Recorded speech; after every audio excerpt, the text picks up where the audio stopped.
वो आपको इसमें पता चलेगा। लगभग 20 काम है, इस पे करेंगे चर्चा। पीछे कोरा पेपर है, अगर कुछ अपनी चर्चाएं ठीक लगे तो वो लिखते जाना, आप नोट कर लो तो घर पे जाएगा। अभी लगभग सभी किसानों ने कहीं कहीं मुझे सुन रखा है या कोई नया भी है, नया व्यक्ति भी कोई आया है। मेरा नाम बलराम किसान है और मैं यहाँ से 150 किलोमीटर दूर बड़वानी मध्य प्रदेश से हूँ। 2006 से हम किसान पाठशाला चला रहे हैं, जिसका उद्देश्य है सीखना और सिखाना। जिसकी मुहिम हमने रखी थी तो ये नहीं पता था कि आखिर में मुझे पब्लिक होना पड़ेगा। मेरा गोत्र, मेरी सरनेम कहीं और छूट गई है और मैं बलराम किसान बन गया हूँ, डॉक्टर बलराम किसान। हाँ, अभी डॉक्टरेट की उपाधि भी मिल गई है। एक्चुअली जिस दिशा में हम आगे बढ़े, सीखना और सिखाना मुहिम चल रही है, उसमें आप लोग भी शामिल हो रहे हो, अच्छी बात है। तो मैं जस्ट यहाँ आया हूँ, मित्र ने बुलाया था कि हम कुछ चर्चा करें। तो ये ज़रूरी नहीं है कि आप सब मुझसे सुनो, आप अगर कुछ अच्छा कर रहे हो तो वो बतलाओ। ये जो वीडियोस चल रहा है ये पूरे भारत ही नहीं, भारत के बाहर भी जाएगा, क्योंकि अब किसान पाठशाला केवल भारत तक सीमित नहीं है। 10 तारीख को मैं दुबई जा रहा हूँ, वहाँ की गवर्नमेंट ने बुलाया है कि हमारे यहाँ रेत में हरियाली कैसे करें। समझने वाली बात है। मेडागास्कर हम होके आए हैं, साउथ अफ्रीका में हम हरियाली बेम्बू प्लांटेशन कर रहे हैं। साउथ अफ्रीका में एक ग्रीन वॉल बन रही है। रेगिस्तान जो है वो डेजर्ट इलाका बढ़े ना, उसके लिए कुछ मेरा मार्गदर्शन उनको चाहिए। तो ऐसे पूरे विश्व में हम काम कर रहे हैं, पेड़ पौधों को लेकर के, समझ कर। और भारत में मैं काम कर रहा हूँ। ज़्यादा मैंने फोकस किया था केले को। जब 2010 में मैंने समझा कि मैंने कौन सी खेती करना चाहिए जिसमें कम एफर्ट, आउटपुट ज़्यादा, तो मुझे दिखा केला। तो 2008-9 में मैंने सीखा, 10 में केला समझा, 11 में मैंने केला लगाया खुद ने 6x6। बड़वानी का पहला एक्सपोर्ट मैंने 2011 में 6x6 पे लगा के किया। 70-30 खेती। आप फेसबुक पर मेरी आईडी पे जाओगे बलराम किसान, तो आपको मेरा 6x6 का केला, केले की हाइट और गाजर घास की हाइट बराबर थी, वो दिखेगा। जब मैंने रीड किया कि भारत में सबसे अच्छा केला कौन कर रहा है, तो मैं काफ़ी सारे राज्यों में घूमा।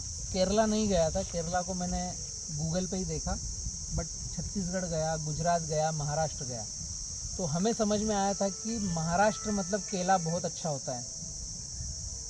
तो जलगांव काफ़ी विज़िट किया, उसमें एक गांव है नाहवी, नाहवी काफ़ी विज़िट किया, क्योंकि वहाँ से हमारे यहाँ गठाने आती थी, नावी से गठाने आती थी। तेजपुर, साउदा, नावी, भुसावल, ये केले के गढ़ हैं, यहाँ बहुत विज़िट किया हमने। आपके यहाँ ब्राह्मणपुरी विज़िट किया सीखने के लिए। बट सभी दूर विज़िट करने के बाद मुझे ये समझ में आया कि जो केले की खेती 2010 में समझ में आ गया था कि जो फार्मर केले की खेती कर रहे हैं वो अंदाज पंचे दामोदर कर रहे हैं, आता कुछ नहीं है, और सिखाने जो आते हैं वो भी गलत सिखा रहे हैं, वो उनके फेवर में 90%, 95%। मैं इसलिए ऑन लाइव कैमरा बोल रहा हूँ कि रियलिटी में जब वो प्रूफ करेंगे तो प्रूफ करके दिखा नहीं पाएंगे फील्ड पे। किसान को सस्टेनेबल बनाना है। बोलो कुटे। अभी जो आपने डॉक्टरेट वाली बात करी ना, डॉक्टर बलराम किसान, तो ये जो डॉक्टर शब्द लगा मेरे साथ में, तो हिंदुस्तान के बाहर और हिंदुस्तान की यूनिवर्सिटियाँ कई सारी मेरे लेक्चर पर, मेरी शोध पर खोज कर रही है। मैंने जो अपनी किसान पाठशाला की टीम ने जो डेटा निकाला है 70-30 फार्मिंग, गाड्या लागला है, ये केवल केले में काम का नहीं, सभी फसलों में काम का है। एक्चुअली रेसिड्यू फ्री खेती, सस्टेनेबिलिटी ये आएगी कहाँ से? इकोसिस्टम डेवलपमेंट आएगा कहाँ से?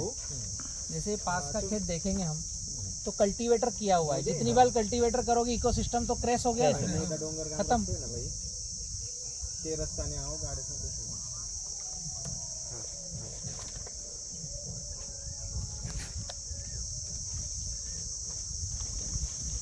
कुछ यूनिवर्सिटियां हैं जिन्होंने 600 व्यक्तियों के नाम निकाले पूरे भारत से, और पिछले 6 महीने 1 साल से मेरे ऊपर शोध कर रहे थे। उन 600 व्यक्तियों में से फिर 40 की छटनी करी, मुझे नहीं पता। उन्होंने जब डॉक्टरेट दिया, जब उन्होंने बताया कि हम आप पर इतने समय से रिसर्च कर रहे थे, तो उन्होंने ये पाया कि जो किसान पाठशाला की टीम है वो क्या काम कर रही है, एग्रीकल्चर, एग्री इकोसिस्टम, सस्टेनेबिलिटी और सोशल वर्क पर हम जो काम कर रहे हैं वो हिंदुस्तान में कोई नहीं कर रहा है। तो अब कुछ ऐसे आइडियोलॉजी लॉन्च हो गए हैं जिसके कारण उन्होंने मुझे टीम के कारण डॉक्टरेट दिया। अभी लोग पीएचडी करने जाते हैं, मुझे सीखते सीखते डॉक्टरेट मिल गया। तो ये उनका बड़प्पन है जो मुझे छाट लिया, बट कुछ सोच के दिया होगा।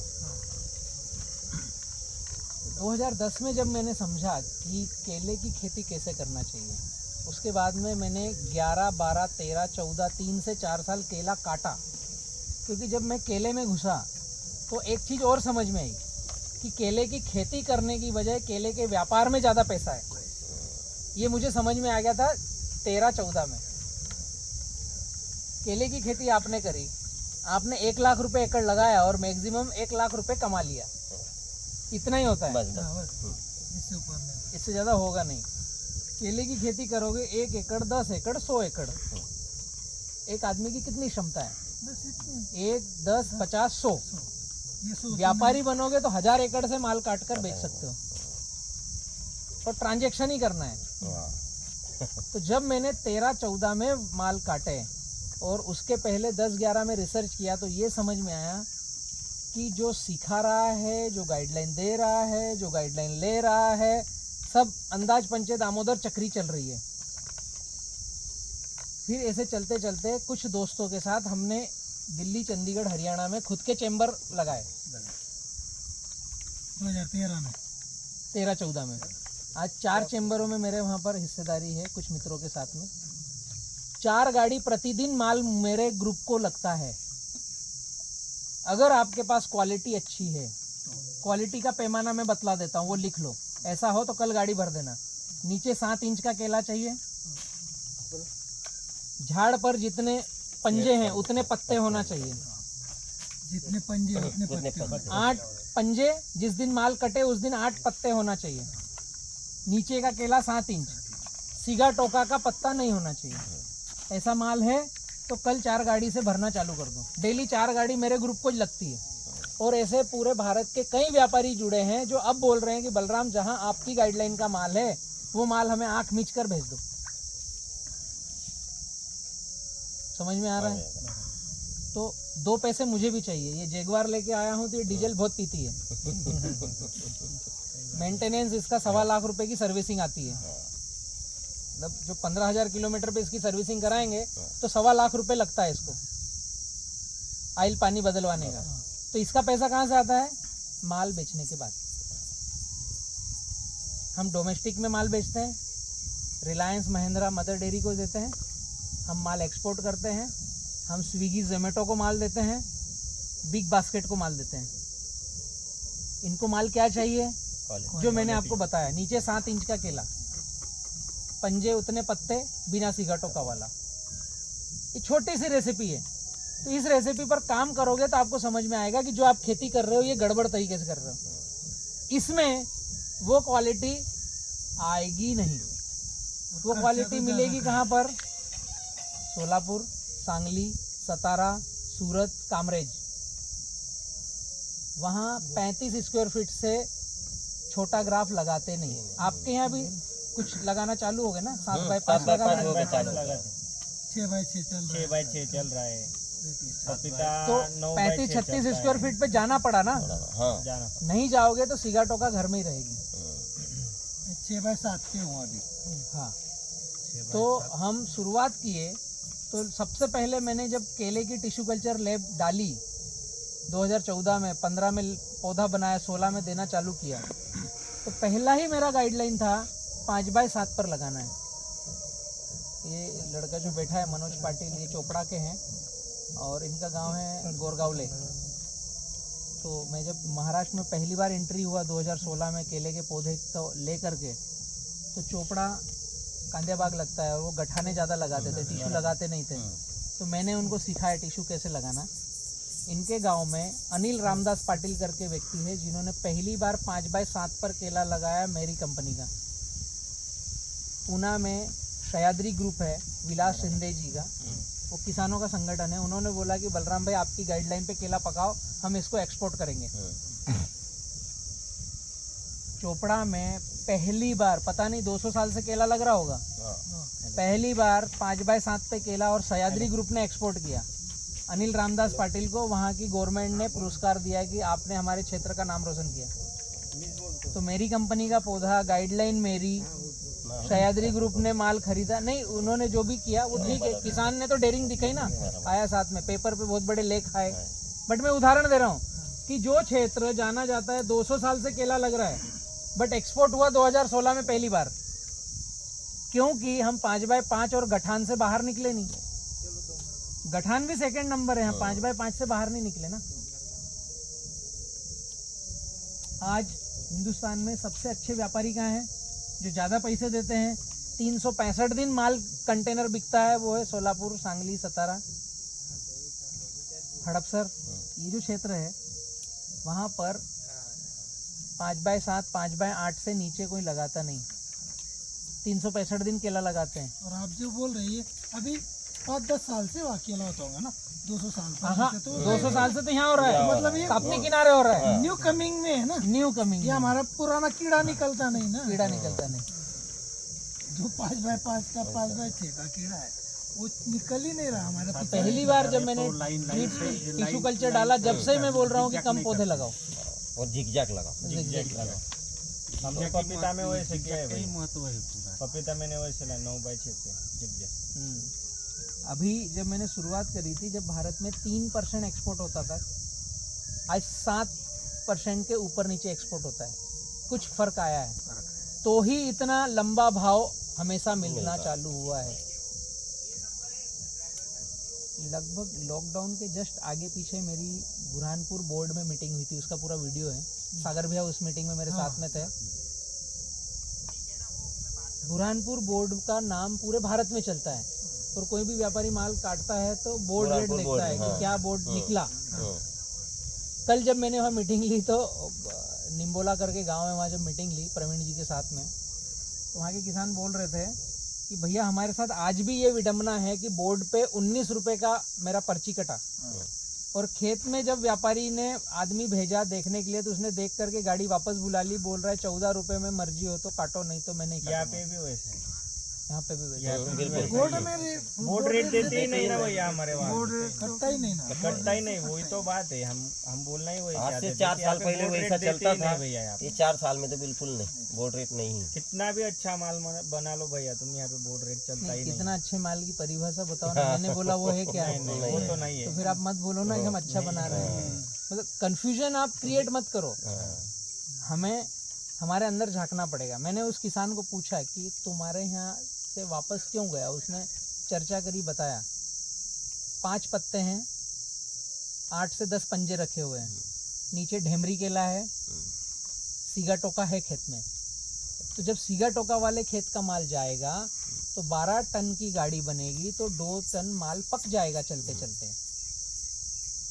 तो उसने 4-5 रुपए कम करके कोई गलती नहीं करी। उसका कारण है कि 12 टन में से 2 टन माल सड़ गया, आपको पैसा दिया 12 टन का, तो वो परता कहाँ बिठाएगा व्यापारी? बराबर। आप बन जाओ दिल्ली के व्यापारी, उदाहरण के लिए सोच में, आपने 12 टन का पैसा दिया, पहुंचा 10 टन, उस 2 टन को फेंकने के लिए आपको कीचड़ को हेमाली लगरी कहाँ डंप करोगे? वो उस आइसर वाले को बोलना पड़ता है कि दिल्ली के बाहर कहीं भी डाल देना, उसको 500, 1000, 2000 देना पड़ते हैं कि भाई इसको कहीं नाले में डाल देना। तो उस 2 टन का पैसा कहाँ से वो रेवेन्यू करेगा जनरेट? ये आप अंदर की बात तो बोल रहे हैं, हमने तो आप यही देखा है कि अगर माल की शॉर्टेज हुई ना तो इतना सा केला भी 2400 नहीं, ये तो हकीकत है, डिमांड एंड सप्लाई में कोई गड़बड़ी नहीं है। लेकिन माल की शॉर्टेज होगी तो भी इतने से केले का अगर 24 का भाव है तो इसका 18 में जाएगा, ये 24 में नहीं जाएगा। नहीं जाएगा, 24 में तो क्वालिटी जाएगी ना। तो फिर जब 4 रुपए का भाव होगा तब 4 रुपए में क्वालिटी कटेगी, इतना सा कटेगा नहीं। और जब 24 का भाव होगा तो इतना सा 18 में कटेगा और 24 में क्वालिटी कटेगी। तो हम क्वालिटी बनाने पर क्यों दिमाग नहीं लड़ाएं? नहीं, क्वालिटी तो मुद्दा तो यही है ना, बनना ही चाहिए। बीमारी हमारे खेतों से कैसे भगाएं। हमें जो आइडियोलॉजी आई है ये आप लोगों को समझ में आ रहा है कि जो हमें ज्ञान मिल रहा है, बिल्कुल पौधे ज़्यादा लगाना, फर्टिगेशन ज़्यादा जाना, ड्रिप ज़्यादा लगना, इस आइडियोलॉजी का हमारे पास ज्ञान आ रहा है। ये तो आप खुद एनालिसिस करो अपने 10 साल के 5 साल के अनुभव का, अपना खुद का अनुभव से ही आप खुद का एनालिसिस करो। पूरा ये हो रहा है अभी। जब हाई डेंसिटी प्लांट लगाते हो 5x5 5x6 और फल आता है उस समय सिगाटोका आता है, तो आपके पास कोई विकल्प है बिना फंगीसाइड डाले उसको पकाने का? नहीं, सिगाटोका आता है तो आप करते क्या हो? आपके पास क्या इलाज आता है?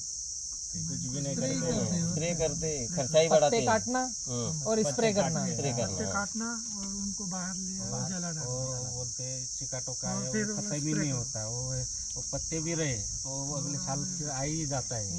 वो पत्ते निकाल के फिर वो और अगले चिकाटोका पत्ते है पकड़ तो लेता। पत्ते काटो और बाहर निकाल के जला दो।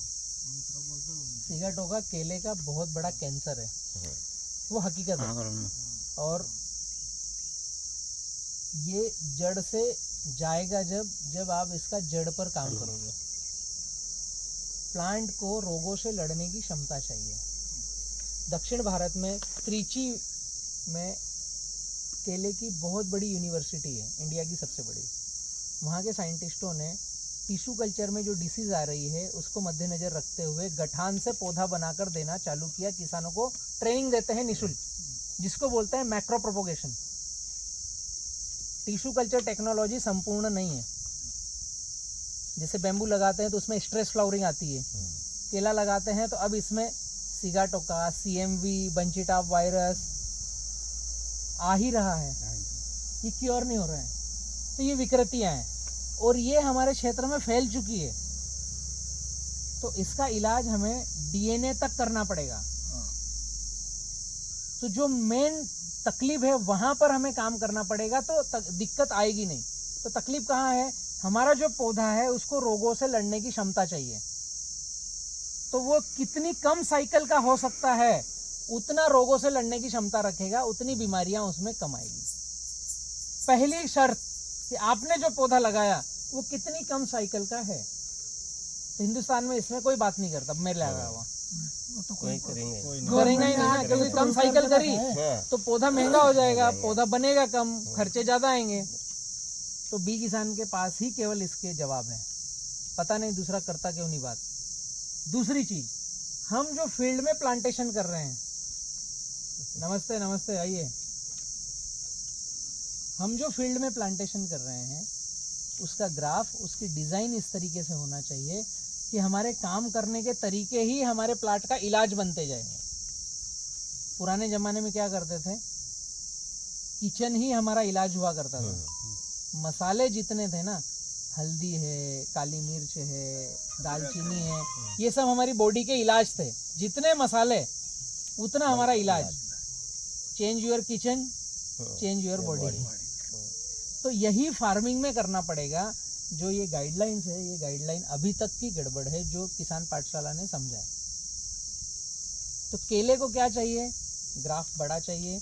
पर हम जहाँ बैठे हैं वहाँ अगर आप 6x6 पे जा रहे हो, 7x7 पे जा रहे हो, तो गर्म हवा, ठंडी हवा खेत के अंदर आएगी और पौधे को चिलिंग इंजरी भी देगी, गड़बड़ भी करेगी। हम जहाँ बैठे हैं यहाँ मई में ड्राई हवा चलती है, सूखी, 48 डिग्री तक टेम्परेचर चले जाता है आराम। पूरे भारत में अब कोई कोना बचा नहीं है, दक्षिण भारत या समुद्री तल के अलावा, जहाँ पर 45 डिग्री नहीं होता। केरला में वो क्यों दूर दूर लगाते हैं? ह्यूमिडिटी रहती है 50%, 60% नमी रहती है हवा में, तो वो 7x7, 8x8 लगाते हैं। बीच में सुपारी का पेड़ लगाते हैं, इसलिए लगाते हैं वो दूर दूर। हम यहाँ 6x6, 7x7 लगाएंगे तो मई की गर्मी और जनवरी का पहला सप्ताह का ठंड जो खेत में घुसेगा वो हमारे प्लाट में चिलिंग इंजरी भी देगा और प्लॉट को गिरपड़ भी कराएगा। तो हम जहाँ बैठे हैं वहाँ 5 फीट से बड़ा ग्राफ लेना गलती है। ये मैंने शोध किया है सैकड़ों एकड़ में फार्मिंग करके। 5 फीट से बड़ा ग्राफ नहीं लेना। तो केले को बड़ा ग्राफ चाहिए पर 5 से बड़ा नहीं ले सकते, तो दूसरी तरफ बड़ा करो और उसको लगाओ जिगजैग आगे पीछे। तो ये 7 अगर है और बीच में आपका आ गया तो अब क्या बचा? 3.5। समझ में आ रहा है? एक तरफ 5, एक तरफ 3.5। तो गर्म हवा ठंडी हवा अंदर बाहर नहीं जाएगी। पहला सूत्र, ग्राफ 5/7 के ऊपर 5/10 तक जो मन पर रहे वो ले लो। इसके नीचे लेना ही केले की मूर्खता है। हम जहां पर खेती कर रहे हैं जानबूझ करके हम गड़बड़ी कर रहे हैं। दूसरी बात, केले की गठान लगाएं या पौधा लगाएं, बाउंड्री पर पहले दिन गन्ना घास लगाना है, हाथी घास। क्योंकि हम जहाँ हैं यहाँ पर गर्म हवा ठंडी हवा चल रही है, तो गर्मी रोकना और ठंड को रोकना, ये स्वेटर का काम करेगा, बाघड़ का काम करेगा। केले के साथ साथ गन्ना घास भी बड़ी होना चाहिए। छोटे छोटे से टिप्स है, इसमें पैसा लग नहीं रहा है, पैसा बच रहा है। कौन सी कंपनी का पौधा, गठान लगाऊं, रोप लगाऊं, वो सब बाद में, लगाना कैसे है वो पहले। फिर इसके बाद आएगा कि हमारे खेत में सिगाटोका आए ना, उसके लिए क्या। उसके लिए आपको ग्राफ लेना पड़ेगा। पेन है किसी के पास?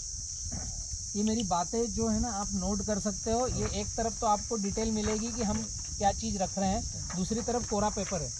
तो जो समझ में आए ये लिखो, घर ले जाना है आपको। ये 5 फीट पर ड्रिप डालना है और इसमें बेड कैसे बनाना है वो मैं बतला रहा हूँ। सिगाटोका नहीं आए इसके लिए मैं इसको बनाकर आपको बतलाता हूँ। दिख रहा है ना ये? ड्रिप 5 पे हो गई। अब इसमें एक नाली, फिर एक बराबर, फिर एक नाली, फिर एक बराबर, फिर एक नाली, फिर एक बराबर। ये दिखेगा कैसे? समझ में आ रहा है? ऐसे ही दिखेगा ना ये? बराबर।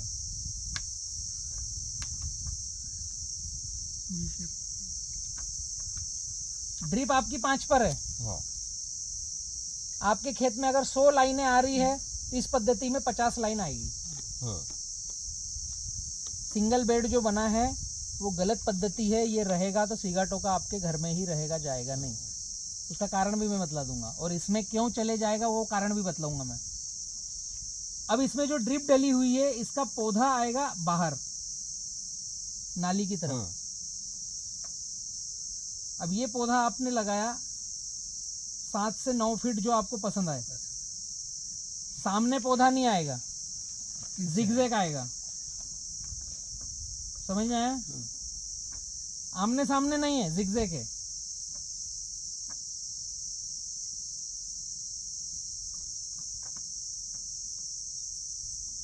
अभी दिखा कैसे लगेगा?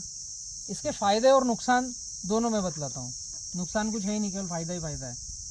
अभी इस पौधे को देखोगे, सेंटर लाइन से लाइन तो 5 है पर सामने नहीं है ना, तो 5 और 5 10 की जगह पौधे से पौधा 9 8 जो भी होगा। तो अब ये जो पौधा पत्ता देगा एक दूसरे के ऊपर ओवरलैप नहीं होगा, ये ऐसे दूर दूर जाएगा, जिगजैग। तो सूर्य की पूरी रोशनी हर पत्ता सोखेगा। अब बड़वानी आओगे तो मेरे जो कॉन्ट्रैक्ट फार्मिंग के प्लाट है, नीचे का थड़ का, ये जो थड़ है इसके नीचे का पत्ता आज भी हरा है और पौधा फल दे रहा है। समझ में आया? नीचे का पत्ता जो फट गया है वो हरा है। 40 से 42 इंच तने की मोटाई है, 5/9। ये पत्ता हरा है और फल आ रहा है। 6 अगस्त का प्लाट है, फ्लावरिंग आ चुकी है और नीचे के पत्ते हरे हैं। कितने पत्ते हरे होंगे? फ्लावरिंग आने पर आपके खेत में कितने पत्ते हरे रहते हैं? 10 तो 12 पत्ते, 22 से 24 पत्ते हरे हैं इस पौधे में। उसके वीडियो मैंने डाल रखे हैं, आप बड़वानी आकर विजिट करो। बात एकदम छोटी सी है, बट ये समझ में आएगा जब हम इस दिशा में सोचना चालू करेंगे, इस दिशा में आगे बढ़ना चालू करेंगे। जिस पत्ते पर धूप गिरती है वो जिंदा रहता है और फोटोसिंथेसिस करता है, और जितनी ज्यादा फोटोसिंथेसिस करेगा उतना माल मटेरियल बनाएगा और फल में देगा। हम 5/5 5/6 पे लगा रहे हैं तो पत्ते ऐसे रहते हैं। 5/7 5/8 पे लगाएंगे तो पत्ते ऐसे चौड़े फैलते हैं, पूरा पत्ता खिलता है। एक पत्ता यहाँ निकला, एक यहाँ निकला, एक यहाँ निकला, ऐसे सराउंड में आएंगे, एक दूसरे के ऊपर ओवरलैप की बजाय सराउंड में आएंगे। अब ये जो सराउंड में आएंगे तो धूप हर पत्ते पर जाएगी। 1 एकड़ की जगह जो है ये 43,560 स्क्वायर फीट, इसमें जो सूर्य ने धूप दी, एक्चुअल ना पूरा संसार चल रहा है ऊर्जा विज्ञान पे। हमारे को देखने की दृष्टि बदलना पड़ेगी और कुछ भी नहीं है। हम माया जाल में फंस चुके हैं। उसकी वजह हमें ऊर्जा विज्ञान को समझना पड़ेगा। तो सूर्य की जो एनर्जी आ रही है, जितने पत्ते उसे सोखेंगे आउटपुट तो उतना ही आएगा। बायोमास कितना निकलेगा, वजन। जितनी फोटोसिंथेसिस करी, आप 5x5 लगाओ, 5x6 लगाओ, 5x7 लगाओ, 5x8 लगाओ, इस क्षेत्र में 20 टन के ऊपर नीचे आता नहीं 1 एकड़ पे उत्पादन। आप कैलकुलेशन कर लो, 50 किसानों का सर्वे करा लो। बहुत अच्छा किया है, नई जमीन में लगा दिया, गोबर खाद डाल दिया तो 22 से 25 टन, 25 के अंदर ही रहेगा, इसके ऊपर जाएगा ही नहीं। ये क्षेत्र का क्लाइमेटिक जोन का इफेक्ट है।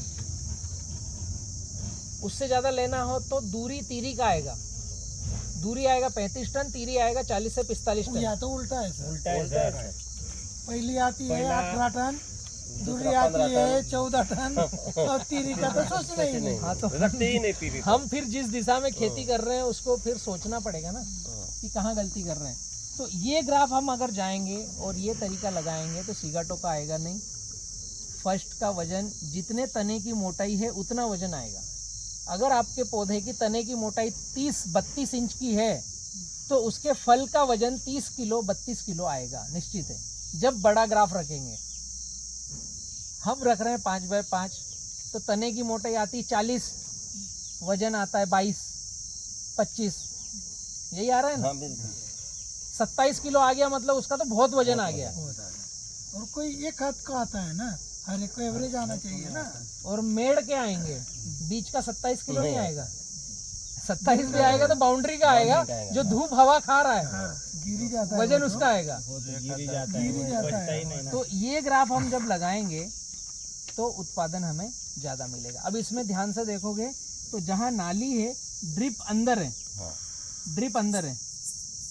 तो जैसे जैसे पौधा बड़ा हो रहा है उसके तने की मोटाई बढ़ रही है, तो ड्रिप अंदर है तो अंदर बराबर जगह है, उसको नाली में गिरने की जगह ही नाली ही नहीं है तो गिरेगी कहाँ। अब जो हम पत्ते, पील, निंदाई गुड़ाई जो करेंगे वो सारा खरपतवार बीच में डालना है।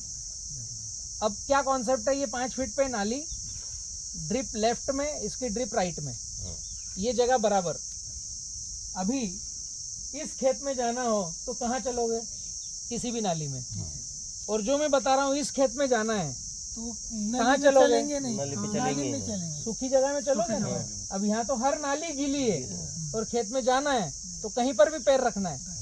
बट इस कॉन्सेप्ट में जब आपको दिख रहा है कि ये नाली सूखी है और बेड गीला है तो आप अपना पैर क्यों खराब करोगे, कोई समझाने की जरूरत नहीं है। तो आप चलोगे सूखी जगह पे जहाँ हमने खाद नहीं डाला, जहाँ हमने पानी नहीं दिया, जहाँ पौधे की जड़ें हम नहीं ले जा रहे हैं, वहाँ पैर रखोगे तो जमीन टाइट भी हो या ढीली हो कोई फर्क पड़ता है। अब ये जो बेड है, ये जो बेड एक्चुअली सोने की जगह, नाम ही उसका दिया ना बेड। हम बना रहे बेड, इसको बेड नहीं बोलते, टीला बना देते हैं। हम बना रहे टीला, इसको बोलते हैं बेड। तो 10 फीट पे नाली, तो ये बेड। तो ये 70% जगह पौधे के चलने के लिए, ये 30% जगह हम किसानों के चलने के लिए। इसको बोलते हैं 70-30 फार्मिंग, 70-30 खेती। 70% पेड़ पौधे के लिए, 30% हम किसानों के लिए। अब जब ये पौधे की ड्रिप अंदर है और यहाँ पर हम कचरा कूटा डालते रहेंगे और यहीं पानी देंगे और यहाँ पैर नहीं रखेंगे तो ये जमीन रहेगी ढीली।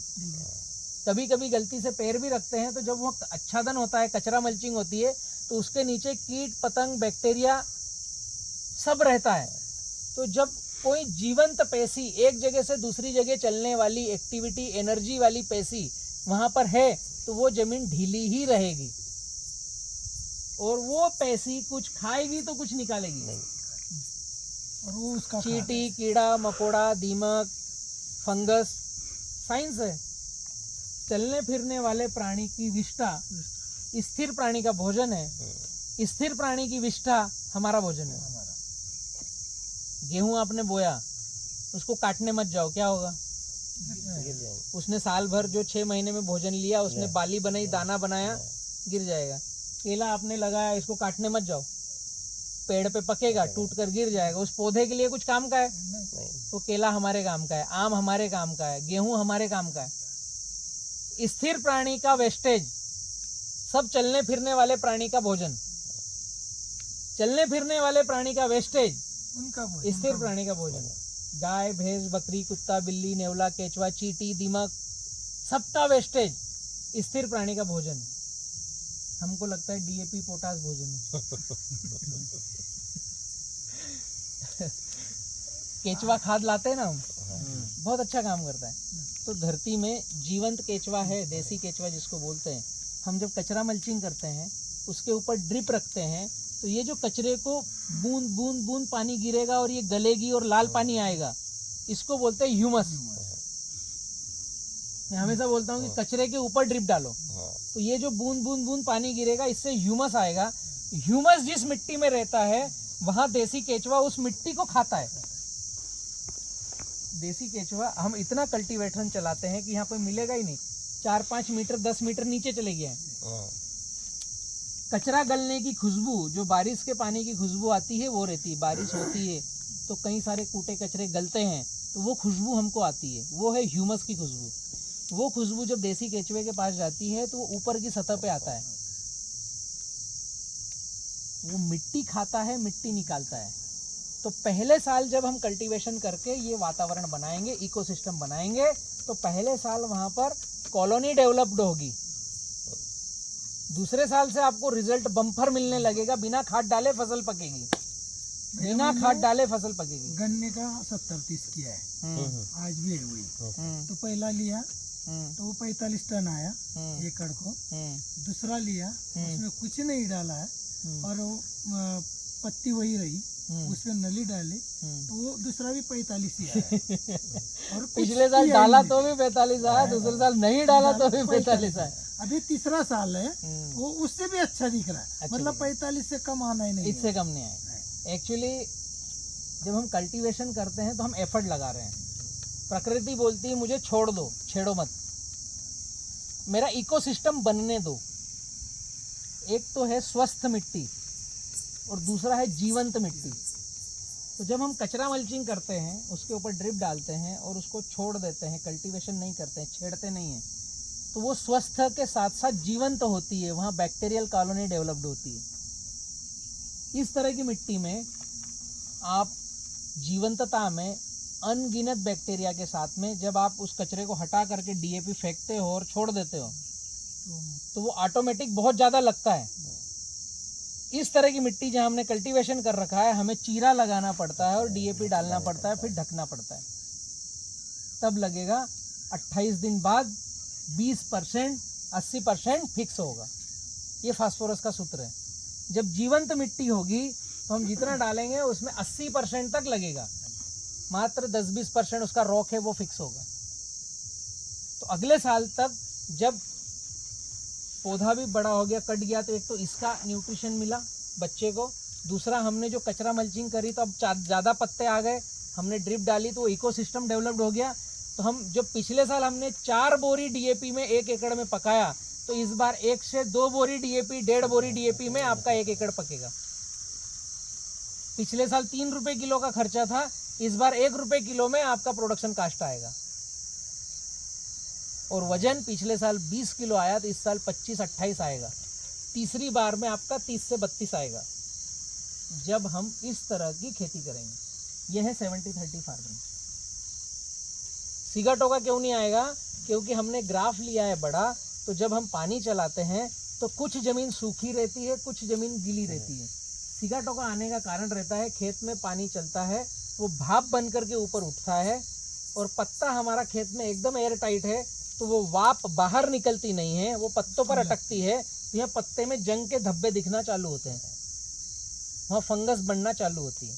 दूसरा, वो पत्ता ऑलरेडी धूप नहीं ले रहा है, तो वो रोगों से लड़ने की क्षमता नहीं रख रहा है, तो उसकी मांस मज्जा पेशी पहले से कमज़ोर है और वायुमंडल में फंगस है, तो ये पौधा रोगों से लड़ने की क्षमता नहीं रख रहा है, तो जल्दी फंगस में आता है। जब बड़ा ग्राफ होगा, हर पत्ते को धूप मिलेगी, तो वो ऑलरेडी उसकी मांस मज्जा पेशी कड़क है, हार्ड है, सशक्त है, तो उसमें जब पानी लगता है तो वो फंगस उस पर असर करती नहीं। दूसरा, ये पानी जो वाप बन के जाता है, आपने ड्रिप अंदर डाली है, यहाँ गीला है, बाहर सूखा है, तो जो वाप बनती है तो ये सूखे ढेपे उस वाप को सोख लेते हैं। हवा में नमी रहती है, गीलापन नहीं रहता है। दोनों में शब्दों में फर्क है। जो चिप चिप चिप चिप पत्ते पर ओस की बूंदें चिपक जाती है, वो मिट्टी जो सूखी है वो उस पानी को सोख लेती है। इसलिए 70-30 फार्मिंग में सिगाटोका आता नहीं, आया तो जल्दी कवर होता है। बिना स्प्रे किए अगर ये शेड्यूल की आप फार्मिंग कर रहे हो तो एक भी सिगाटोका का स्प्रे करने की आवश्यकता नहीं, भले ही पड़ोस के खेत में है। सिगाटोका इस तरह का गंदा फंगस है कि उसको डॉक्टरों ने बोला है कि सिगाटोका आए हुए पत्ते को काटो, खेत से 2 किलोमीटर दूर ले जाओ, गड्ढा करो, उसमें डालो, जलाओ, मिट्टी डालो। इतना कोई कर सकता है? हम क्या करते हैं, पत्ते को काटते हैं, वहीं ड्रिप पर छोड़ देते हैं। तो पहले सिगाटोका कम था, अब ये फंगस वाला ड्रिप का पानी जो गिर रहा है, ये अगले 4 पत्तों में सिगाटोका फैलाता है। पहले 1 पत्ता काटा, अब 2 पत्ते काटो, फिर 4 पत्ते काटना। तो पत्ता काटना विकल्प नहीं। दूसरा विकल्प हमें बताया गया फंगीसाइड स्प्रे करना। तो जब आपका ग्राफ ही ऐसा लगा है, जब आपका पौधा कम साइकिल का है ही नहीं, उसमें रोगों से लड़ने की क्षमता ही नहीं है, तो आपके पास विकल्प एकमात्र, मार्केट में जाओ, फंगीसाइड खरीदो, स्प्रे करो। विकल्प नहीं है ना दूसरा कोई। उसका रिजल्ट क्या आ रहा है किसको पता? आता ही नहीं है। आप कितना ही सिगाटोका का स्प्रे करो, रुकता देखा किसी ने? नहीं, क्लाइमेट पे ही चेंज होता है। मनस्थिति को समझाने के लिए है कि मेरे खेत में आया तो मैंने स्प्रे कर दिया, तो ज़्यादा फैलेगा नहीं, रुका नहीं, ज़्यादा फैलेगा नहीं, बात केवल इतनी होती है। तो ये छोटी छोटी सी बातें हैं, और बाकी इसमें सारे कुछ प्रोडक्ट्स दे रखे हैं, ये आप पढ़िए। सॉइल टेस्ट, ड्रिप, पौधों की डिटेल्स। आपके कोई प्रश्न हो तो पूछ लीजिए, मुझे निकलना है गुजरात। सर वो दिशा का कौन सी दिशा में लगना चाहिए? लगना चाहिए। दिशा हमारे क्षेत्र में जो है, दक्षिणायन सूर्य चलता है, तो सारी फसलों का मुंह अगर दक्षिण दिशा में है तो बहुत अच्छा है, पर ये संभव नहीं है, हम कैसा करें? तो दिशा कोई मायने रखेगी नहीं जब आप सराउंड ग्राफ लोगे। सराउंड मतलब जिगजैग। पौधा सेंटर में आ गया, इसको अगर आप देखोगे तो पौधा सेंटर में, ये पौधा चारों तरफ से पौधे दूर दूर है, तो ये बीच में आ गया ना, इसमें दिशा का भाव खत्म हो गया। सनफ्लावर जैसा ही हो गया। हाँ, सनफ्लावर जैसा हो गया, वो खुद ही सूर्य की तरफ टेढ़ा हो जाएगा, हल्का सा डिग्री ले लेगा। और जिस तरफ हमारे खेत का बारिश का पानी जाता है, उस तरफ ड्रिप की नाली होना चाहिए। पर इतना ही ध्यान रखो, दिशा का कोई मतलब नहीं है, वो किधर भी होगा, उत्तर दक्षिण होगा चलेगा, पूर्व पश्चिम होगा चलेगा। भट्टी खाद के लिए कुछ बोलिए। भट्टी खाद अगर आप बनाते हैं तो आपके सारे फर्टिलाइज़र के खर्चे आधे हो जाएंगे। जैसे DAP, SSP, 12-32-16, 10-26-26, ये जितने भी हार्ड फर्टिलाइज़र है 50 किलो की गोनी में आते हैं, इनका सबका भट्टी खाद बनाया जा सकता है। पोटास, भट्टी खाद की एक छोटी सी विधि है, इसको प्रयोग करोगे तो रिजल्ट बहुत ज़्यादा आएगा। हमें जिस खेत में 1 एकड़ पे 2 बोरी DAP डालना है, वहाँ सीधा आपको आधा करना है, 1 बोरी करना है। अब जितना हम DAP ले रहे हैं उसके 3 गुना मिट्टी ले लो, मिट्टी गोबर ले लो या सिंगल गोबर ले लो, उसके साथ मिक्स करना है, नीचे प्लास्टिक बिछाना है। ऐसा प्लास्टिक चलेगा? ऐसा भी चलेगा, एयर थोड़ा सा रुक जाए, बिछाना है, उसको मिक्स करना है। अगर सिंगल मिट्टी है तो थोड़ा सा गुड़, गोबर, गोमूत्र डाल दो। अगर गोबर ही है तो फिर अलग से कुछ डालने की ज़रूरत नहीं, थोड़ा सा गुड़ डाल दो। इसमें 1 बोरी DAP में अगर आप 10 से 15 ग्राम, 25 ग्राम तक पोटेशियम फुल वेट डालोगे तो बहुत अच्छा रिजल्ट आएगा। अब ये आपने प्लास्टिक लगाकर ढक दिया, इसमें वाइसेनोमेटा डाल सकते हो 25 ग्राम, तो बैक्टीरिया को बहुत ज़्यादा इन्हेंस करेगी, जल्दी उसको फोड़ेगी। 3 बोरी कार्बन, गोबर, मिट्टी कुछ भी ले लो, 1 बोरी DAP, ये हो गया 4 बोरी। आपको डालना था 2, हम बना रहे हैं 4। इसको मिक्स करके रखोगे, ऊपर से ढक दोगे, नमी कर दोगे, गुड़, गोबर, गोमूत्र डाल दोगे, तो ये गर्म होना चालू होगा। 3 से 4 दिन इसको उसी अवस्था में छोड़ दो, फिर शाम को खोलो, उसको कट कर दो तो गर्म भाप निकल जाए रात भर। फिर दूसरे दिन सवेरे फिर थोड़ा गुड़ गोबर गोमूत्र कुछ डाल दो, फिर ढक दो, तो 7 दिन के अंदर ये पूरा पक कर तैयार हो जाएगा। तो जो डीएपी हम खेत में डालते हैं और 28 दिन बाद लगता, वो तुरंत लगना चालू होगा। जो 20% लगता मात्र, वो 80% तक लगेगा। इस विधि से जाएंगे तो हम जो 2 बोरी डाल रहे थे उसकी बजाय 1 बोरी भी उससे ज्यादा काम करेगा। तो ये जो 4 बोरी बन गया, अब आपके खेत में जो 2 बोरी का रिजल्ट आता, उससे ये 1.5 गुना ज्यादा रिजल्ट देगा।